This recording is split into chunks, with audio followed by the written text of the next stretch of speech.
Hello friends, நீங்கள் பாருங்கள், back chain stitch போட்டு தான் நம்ம தொடங்கணும் செயின் ஸ்டிச்சை. நான் வந்து உங்களுக்கு தெரியணுன்றதுக்காக நெட்டில் போட்டு காமிச்சிருக்கேன். ஜரி த்ரெட்டை யூஸ் பண்ணியிருக்கேன். கீழே எப்படி சுற்றுறேன்னு பாருங்கள், மேலே எப்படி நூல் எடுக்கிறேன்னு பாருங்கள். கீழே ஒரு சுற்றிட்டு மேலே எடுக்கும் போது அந்த நீடிலோட ஹெட் பாயிண்ட்டும் கிளாத்தும் மீட் பண்ணுற இடத்துல தான் நம்ம நீடிலை வந்து ரொட்டேட் பண்ணி மேலே எடுக்கணும். இதுதான் வந்து நமக்கு பேசிக் செயின் ஸ்டிச்.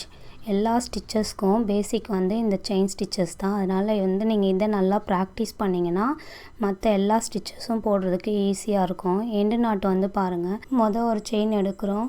அந்த ஃபஸ்ட்டு எடுக்கிற செயினுக்குள்ளே செகண்ட் ஒரு செயின் எடுக்கிறோம்.